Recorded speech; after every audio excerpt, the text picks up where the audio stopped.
नमस्कार, खबर भारत देख रहे हैं आप। मैं हूं आपके साथ राखी। खबरों की शुरुआत करेंगे, लेकिन सबसे पहले नजर इस वक्त की सुर्खियों पर।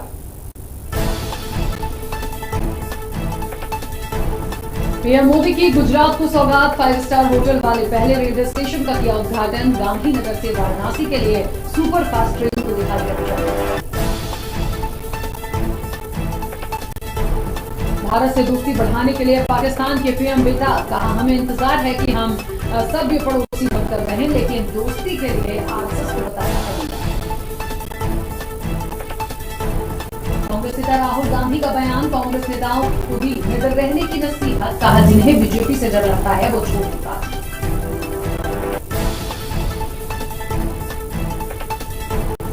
विदिशा जिले के गंज बसौदा में हुआ बड़ा हादसा, कुएं के मलबे से 5 शव निकाले गए, 8 लोग अब भी लापता। मंत्री अफसरों को देखकर लोगों का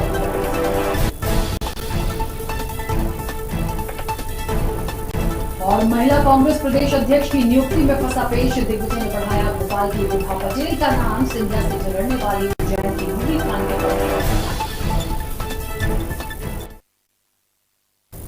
चलिए खबरों की शुरुआत करेंगे। प्रधानमंत्री नरेंद्र मोदी ने गुजरात को कई प्रोजेक्ट्स का तोहफा दिया है। उन्होंने वीडियो कॉन्फ्रेंसिंग के जरिए गांधीनगर में 5 स्टार होटल के नीचे बने रेलवे स्टेशन के अलावा कई बड़े प्रोजेक्ट्स का उद्घाटन किया, जिसमें aquatic and robotics gallery, Gujarat Science City में नेचर पार्क भी शामिल है। वहीं इसके अलावा मोदी ने गांधीनगर से वाराणसी के बीच चलने वाली एक सुपर फास्ट ट्रेन और गांधीनगर से वरेथा के बीच चलने वाली मेमो ट्रेन को भी हरी झंडी दिखाई है। आपको बता दें कि प्रधानमंत्री और गृह मंत्री अमित शाह इस कार्यक्रम में वर्चुअली जुड़े।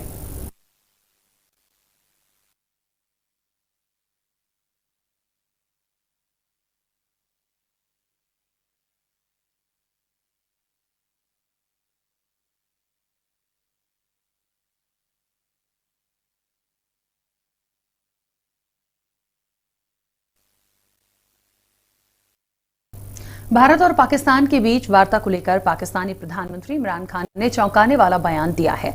उज्बेकिस्तान में चल रही सेंट्रल साउथ एशिया कॉन्फ्रेंस में पहुंचे इमरान से सवाल किया गया था कि क्या आतंकवाद और बातचीत एक साथ चल सकते हैं, जिसके जवाब में इमरान ने कहा कि भारत का तो हम कितने दिनों से इंतजार कर रहे हैं कि हम सभ्य पड़ोसी बनकर रहे, पर करें क्या, आरएसएस की आइडियोलॉजी रास्ते में आ गई है।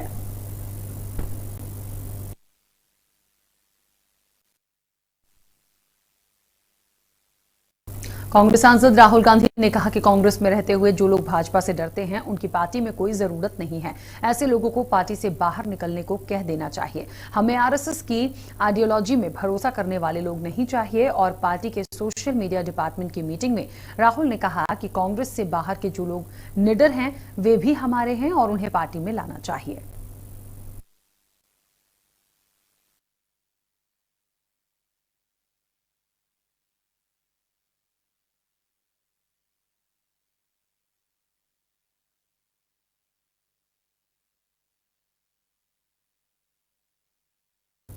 मध्य प्रदेश में विदिशा जिले के गंज बसौदा में कुएं में गिरे लोगों को निकालने का काम 20 घंटे बाद भी जारी है। वहीं हादसे में अब तक 5 लोगों की मौत हो चुकी है और 8 लोग लापता हैं, जिनमें 13 साल का रवि भी शामिल है, जिससे बचाने की कोशिश में यह हादसा हुआ।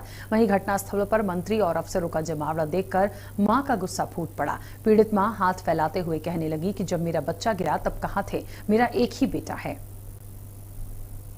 वहाँ से पिल्लई साहब का फोन आया कि 10-15 लोग बासौदा में कुएं में धंस गए हैं, उनको निकालने चलना है। तत्काल मेरी टीम ने, हमारे साहब के साथ में, हम लोगों ने गाड़ी से वहाँ पर पहुँचे। वहाँ पर पहुँचे तो बहुत भीड़ लगी थी कुआ पर, मतलब वहाँ जेबीसी चालू थी। वहाँ से वो कुआ धंसा तो हम लोग अंदर कुएं के अंदर चले गए। आपके साथ पुलिस के कितने जवान कुएं में अंदर गए? कुएं में हमारे साथ में 3-4 लोग, हमारे साहब और जी हमारे साहब बाजू में, जो 2-3 लोग हम कुएं में अंदर घुस गए थे। क्या सभी पुलिस वालों को सुरक्षित निकाल लिया गया है? हाँ, हमको सबको सुरक्षित निकाल लिया, फिर हॉस्पिटल में भेज दिया। अस्पताल में हमको होश नहीं है। कुएं में गिरने से क्या हुआ था, किस तरह से? छोटा बच्चा गिर गया था, 5-6 साल, 8-8 साल का, 6 बजे, 5-6 बजे। तो हम काम पर आए थे तो हम चले, मैंने क्या हो गया, कुएं पे गए। वो जान बच्चे देखो तो बाद रस्सी मस्सी से फेंक रहा था, बलैया डाल के कूदे हम कुछ लोग, एक विकलांग। कुछ लोग कूदे के बाद फिर डेंगी मतलब पोषित कर ले। पठार बासुदा स्थित एक कुएं में सूचना मिली हमें कि 10-12 लोग उसमें कुएं में गिर गए हैं और डूब गए। तत्काल हमारी रेस्क्यू टीम विदिशा से पिल्लई साहब कंपनी कमांडर में SI विश्वकर्मा और ये रमेश लाल 12 लोग घटनास्थल पर पहुंचे कल की रात में। 4 जवान के बता रहे हैं, 4 जवान पिछले थे, हम 3 तो बाहर आ गए, बता रहे हैं कि एक और नहीं मिला है, क्या है कंफर्म कर लेंगे। विदिशा के गंज बसौदा में एक कुएं वाले हादसे को लेकर कांग्रेस उसे शासन और प्रशासन की बड़ी लापरवाही बता रही है, जिस पर कांग्रेस विधायक कुणाल चौधरी ने शिवराज सरकार पर निशाना साधते हुए कहा कि ये बड़ी दुखद घटना के साथ बड़ी लापरवाही है और प्रशासनिक लापरवाही के चलते इन पर मामला दर्ज होना चाहिए। अब वहीं भाजपा के प्रवक्ता लोकेंद्र पाराशर ने कांग्रेस विधायक कुणाल चौधरी के बयान का पलटवार करते हुए कहा कि ऐसी विपत्ति के समय में राहत बचाव कार्य करने वालों को हतोत्साहित करना ये अपने आप में ही अजीब मानसिकता है। राहत कार्य करने वालों को हतोत्साहित करना ये अपने आप में ही अजीब प्रकार की मानसिकता है जो कांग्रेस के लोगों की है। कुणाल चौधरी क्या ये बता सकते हैं कि अगर वो उस कुएं के घाट पर खड़े होते और अचानक मिट्टी धसक जाती तो वे क्या करते? उनके पास कोई जवाब है इस बात का? कि हादसे हैं, किसी को पहले से पूर्वानुमान नहीं होता है कि ऐसा कुछ होगा, लेकिन चूंकि इनको कुछ ना कुछ बोलना है, जिस विवाह की ये बात कर रहे हैं, कांग्रेस का कोई नेता ऐसी संवेदना दिखा सकता है कि बेटियों को पाले पोसे बड़ा करे, उनके हाथ पीले करे, उनके पांव पखारे? कांग्रेस के संस्कारों में चीज नहीं है। मुझे लगता है कि ऐसे हादसों के समय कांग्रेस के लोग वहाँ राहत कार्य करते तो ज्यादा अच्छा होता। ये स्पष्ट है, ये एक दुखद घटना के साथ एक बड़ी लापरवाही है और प्रशासनिक लापरवाही के कारण हुई हत्या के ऊपर इन पे केस दर्ज होना चाहिए। एक तो रेस्क्यू समय पे नहीं हुआ, एक तो ग्रामीण जनों ने पहले खबर करी थी, उसका कोई सुधारा नहीं किया। उसके बावजूद भी जब समय पे जब वहां पे एक बच्चा गिरा था तो ग्रामीण जन रेस्क्यू कर रहे थे, एक बार कुआं धंसता है, फिर दूसरी बार कुआं धंसता है, जब तक भी वहां पे प्रशासनिक अधिकारी नहीं पहुंचते, क्योंकि मुख्यमंत्री क्या शादी में पूरा प्रशासनिक अमला लगा था। और जांच की बात करने वाले मुख्यमंत्री, सवाल इस बात का है कि क्यों SDRF समय पे नहीं पहुंची, क्यों NDRF समय पे नहीं पहुंची और क्यों लापरवाही के कारण लोगों की जाने हुई हत्या का केस दर्ज होना चाहिए।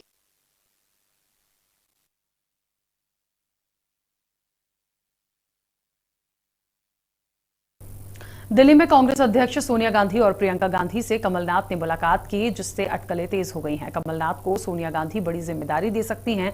अगर ऐसा होता है तो कमलनाथ की वापसी राष्ट्रीय राजनीति में हो जाएगी। दरअसल कमलनाथ पिछले 2 सप्ताह से दिल्ली में ही हैं। वहीं पार्टी सूत्रों का कहना है कि महिला कांग्रेस अध्यक्ष का फैसला हाईकमान को करना है। कमलनाथ अपने धुर राजनीतिक विरोधी ज्योतिरादित्य सिंधिया से एक प्रेस कॉन्फ्रेंस के दौरान उनसे झगड़ने वाली उज्जैन की न्यूरी खान को कमान देना चाहते हैं, जबकि दिग्विजय सिंह ने भोपाल की पूर्व महापौर विभा पटेल का नाम बढ़ाया है। हालांकि न्यूरी खान के नाम पर प्रदेश प्रभारी मुकुल वासनिक भी सहमति दे चुके हैं।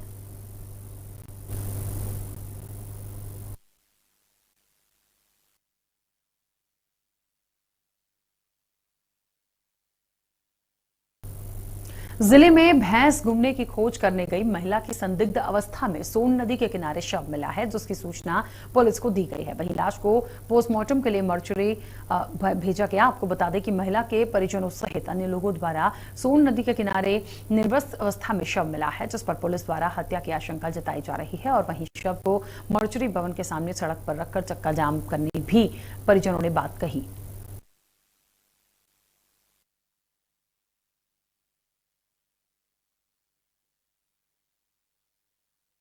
शाहजहाँपुर जिले में अवैध मदिरा के निर्माण, विक्रय, परिवहन, संग्रहण की रोकथाम हेतु विशेष अभियान चलाया जा रहा है। वहीं कलेक्टर दिनेश जैन के निर्देशन और जिला आबकारी अधिकारी मंदाकिनी दीक्षित के मार्गदर्शन में गत दिवस जिले में विभिन्न स्थानों पर दबिश दी गई, जहां से 10 पाउंड देसी मदिरा प्लेन की बोतल जब्त की गई है। इस कार्रवाई में मंदाना और शुजालपुर के बीच आपको बता दें कि वीरा ढाबा में खाली तलाशी के दौरान ये प्रकरण पंजीबद्ध किए गए हैं। आबकारी अधिकारी ने बताया कि उक्त कार्रवाई अब लगातार जारी रहेगी।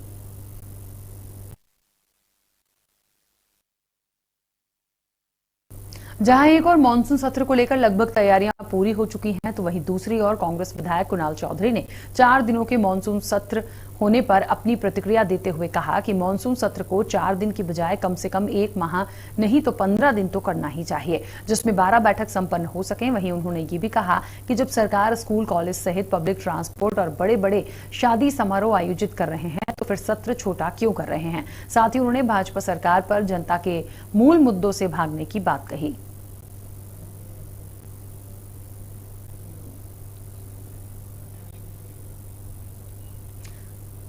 चलिए आगे बढ़ेंगे। राजगढ़ जिले के नरसिंहगढ़ में 2 बच्चों की तालाब में डूबने से मौत हो गई। जानकारी अनुसार दोनों बच्चे घर से जंगल में बकरी चराने के लिए निकले थे और बारिश होने के कारण भीग गए थे, जिसके बाद बच्चे तालाब में नहाने के लिए गए। वहीं परिजनों का कहना था कि दोनों बच्चों को तैरना नहीं आता था, जिस कारण दोनों बच्चे डूब गए। फिलहाल पुलिस को सूचना मिलते ही दोनों बच्चों को अस्पताल पहुंचाया गया, जहां डॉक्टरों ने उन्हें मृत घोषित कर दिया।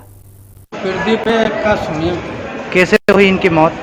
ये बकरियां चराने गए थे तो पानी दिख गया तो कपड़ा हट के निकाल के नहाने लगे। तो एक वाला को एक और था साथ में, तो आके बोली उसने जब हम गाँव के गए तो वो तीरते तो आसानी उन्हें आपस में 2 एक घूमिया नहीं, वो डूबने लगे, वो डूब गए। अच्छा, तो अभी अस्पताल लाए आप, तो क्या यहाँ पे डॉक्टर ने क्या बोला?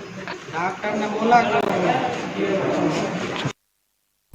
भिंड जिले के प्रभारी मंत्री बनाए जाने के बाद गोविंद सिंह राजपूत का प्रथम भिंड नगर आगमन था, जिसके चलते ओवरलोड वाहनों को इटावा रोड पर भी रोक दिया गया, जिससे घंटों जाम लगा रहा। साथ ही राहगीर परेशान होते रहे। उधर ग्रामीण क्षेत्र में ओवरलोड ट्रैक्टर्स और ट्रकों का चलना जारी रहा। वहीं एक ईंटों से भरे ओवरलोड ट्रैक्टर ने महिला को रौंद दिया, जिससे जिला अस्पताल ले जाते समय रास्ते में ही उसने दम तोड़ दिया। आपको बता दें कि कोरोना काल में भी सवारियों से भरे ओवरलोड वाहन दौड़ते रहे, तो वहीं अवैध रेत गिट्टी और ईंटों से भरे ओवरलोड वाहन भी वसूली के बाद चलते रहे।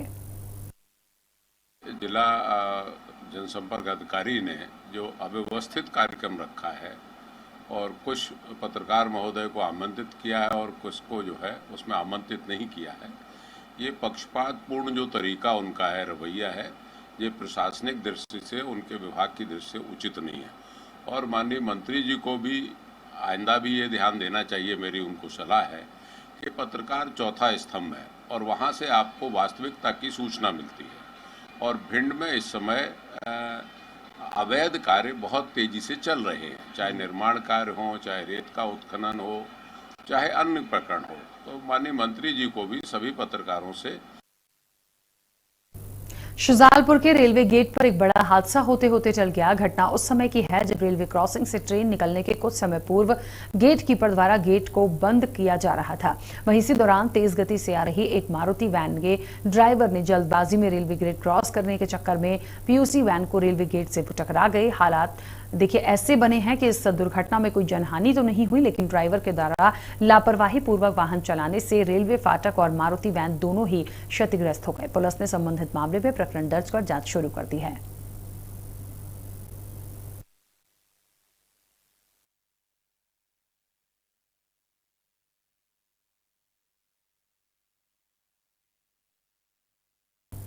जिले के जावरा में गांव सरसी में जहां बारिश के लिए अजीबोगरीब टोटके का सहारा लिया जा रहा है, इतना ही नहीं भगवान इंद्रदेव को प्रसन्न करने के लिए तमाम जतन किए जा रहे हैं। दरअसल रतलाम जिले में सोयाबीन की बुआई के बाद मानसून की बेरुखी से परेशान ग्रामीणों ने अब टोटकों का सहारा लेना शुरू कर दिया है। रतलाम जिले के गाँव सरसी में बारिश के लिए ग्रामीणों ने गाँव के सरपंच और गाँव के मुखिया गधे पर बिठाकर घुमाया। ग्रामीण क्षेत्रों में मान्यता है कि बारिश नहीं होने पर इंद्रदेव को प्रसन्न करने के लिए गाँव के मुखिया द्वारा गधे की सवारी कर देवी देवताओं को पूजन करने से अच्छी बारिश होती है।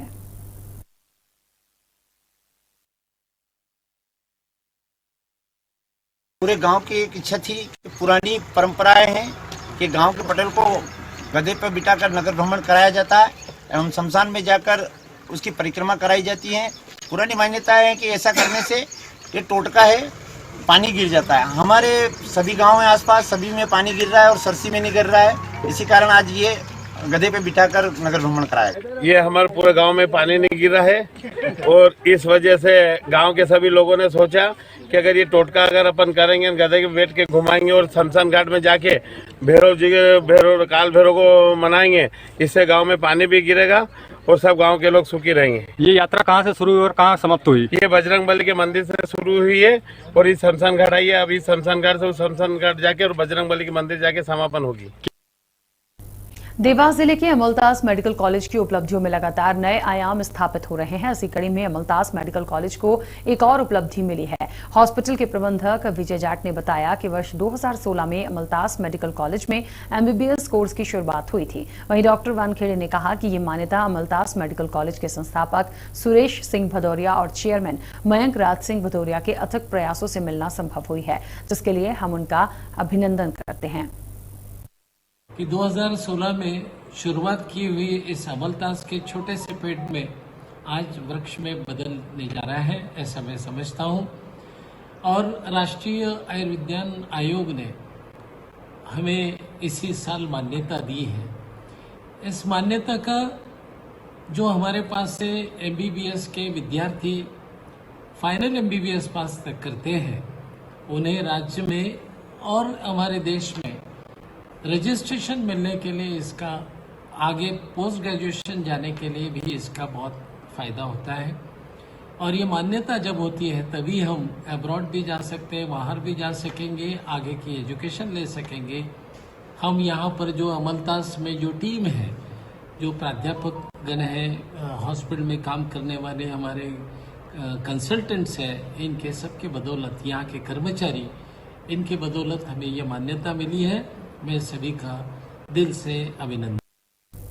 राजधानी में सिंधी समाज के सबसे बड़े पर्व भगवान झूलेलाल चालीसा के शुभारंभ अवसर पर विधि विधान से पूजा अर्चना की गई। आपको बता दें कि भोपाल के बड़े तालाब शीतलदास की बगिया पर सिंधु सेना ने भगवान झूलेलाल की आरती कर गुब्बारे छोड़े। इस दौरान सिंधी समाज ने कोरोना वायरस से मुक्ति और अच्छी बारिश के साथ सुख समृद्धि की प्रार्थना की। ऐसा माना जाता है कि इन दिनों भगवान झूलेलाल वरुण देव का अवतरण करके अपने भक्तों के सभी कष्टों को दूर करते हैं।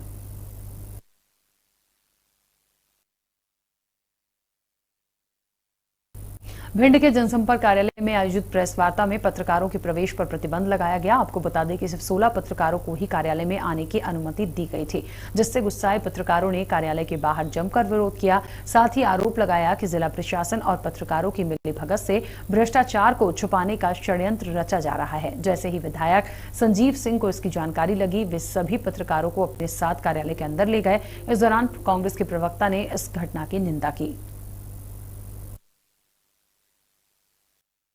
दूसरा ये कि जिला जनसंपर्क अधिकारी ने जो अव्यवस्थित कार्यक्रम रखा है और कुछ पत्रकार महोदय को आमंत्रित किया है और कुछ को जो है उसमें आमंत्रित नहीं किया है, ये पक्षपातपूर्ण जो तरीका उनका है, रवैया है, ये प्रशासनिक दृष्टि से, उनके विभाग की दृष्टि से उचित नहीं है।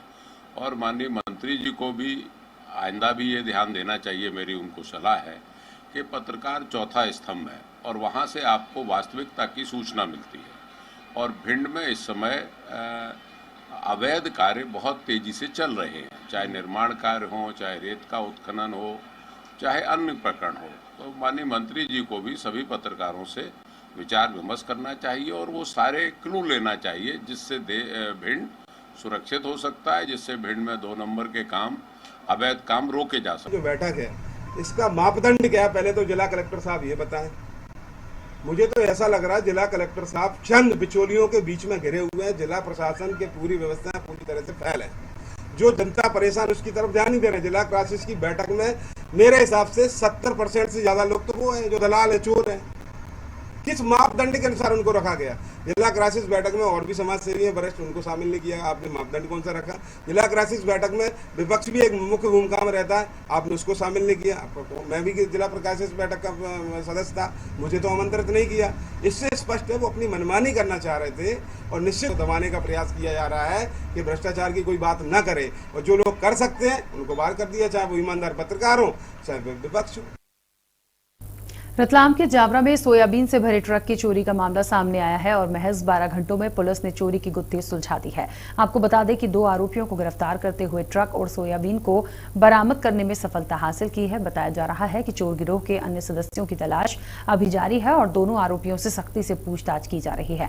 थाना प्रभारी वीडी जोशी ने बताया कि ट्रक की कीमत 15 लाख रुपए थी और इसमें भरे गए सोयाबीन की कीमत करीब 20 लाख रुपए बताई जा रही है।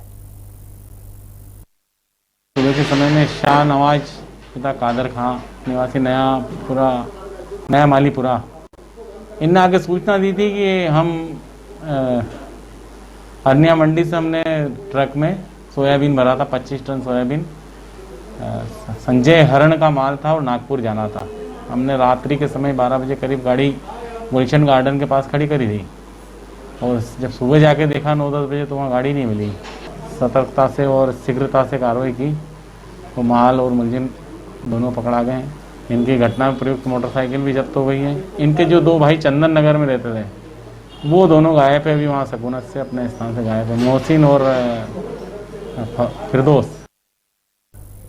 शाहजहांपुर में जीआरपी ने ट्रेन में लूट करने वाले गिरोह का पर्दाफाश करने में सफलता हासिल की है। आपको बता दें कि मक्सी रेलवे ट्रैक पर लूट की वारदात बढ़ती जा रही थी, जिससे यात्रियों में भय का माहौल पैदा था।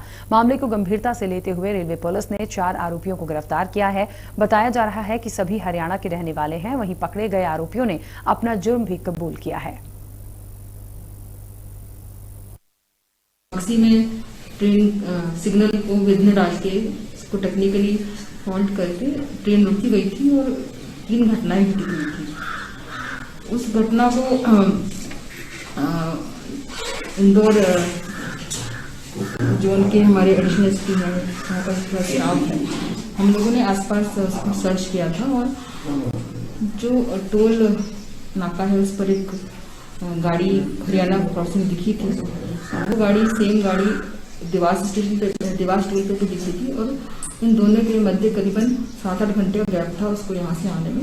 इस बात की शंका को उस गाड़ी को हम लोगों ने सर्च किया और फिर उसके फास्टैग के माध्यम से इस नंबर तक पहुंचे और ये गैंग हमको मिली है, जो कि सूरत पुलिस के द्वारा उसको उठा के लाया गया था। उन्होंने घटना करना स्वीकार किया है और बताया है कि वो कैसे सिग्नल पर सिक्का रख करके उसको फॉल्ट करते थे और सिग्नल को लाल करते थे और घटना करते थे।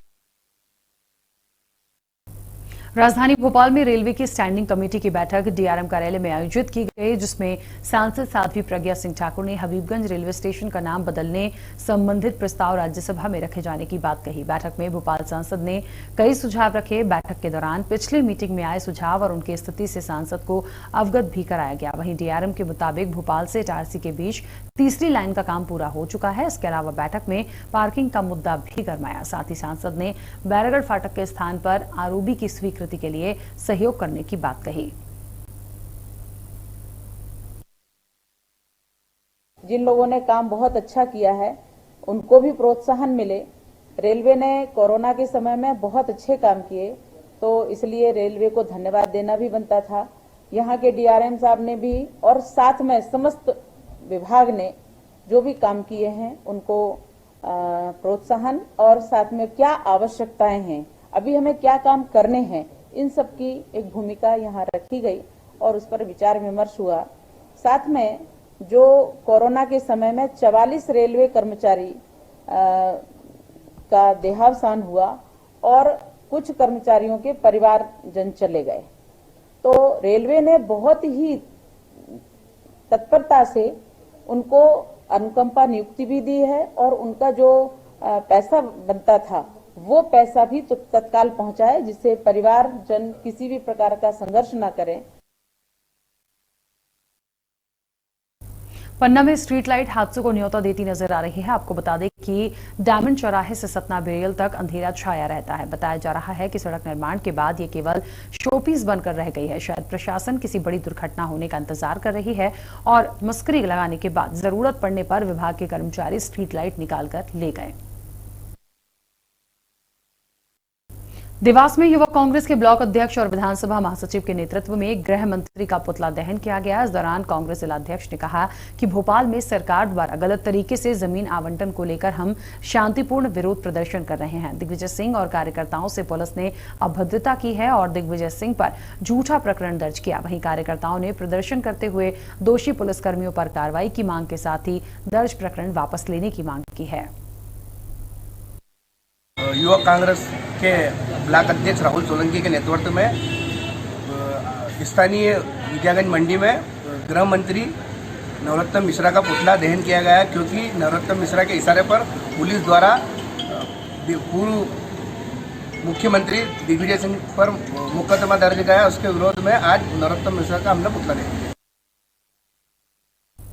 ग्वालियर में दो सगी बहनों के साथ पड़ोस में रहने वाले युवक ने दुष्कर्म की वारदात को अंजाम दिया। आपको बता दें कि आरोपी युवक ने सबसे पहले छोटी बहन का अश्लील वीडियो बनाया और उसके बाद ब्लैकमेल कर दोनों बहनों के साथ दुष्कर्म किया। आरोपी के इस वारदात में उसके पिता ने भी साथ दिया। वहीं आरोपियों से प्रताड़ित होकर दोनों बहनों ने पुलिस थाने में इसकी शिकायत की, जिसके बाद पुलिस ने मामला दर्ज कर आरोपी पिता पुत्र को गिरफ्तार करके जेल भेज दिया है। थाना महाराजपुरा में दो सगी बहनों ने दो प्रकरण दर्ज कराए हैं और जिनमें आरोपी पिता पुत्र की गिरफ्तारी कर ली गई है। बाकी विवेचना के बाद चालान पेश किया जाएगा। सर क्या बता वीडियो वो पड़ोस में रहने वाले हैं आरोपी और जिन्होंने वीडियो बनाने की धमकी देकर और उसके बाद दुष्कर्म किया। और इसी के साथ इस बुलेटिन में फिलहाल इतना ही। आप बने रहिए खबर भारत के साथ।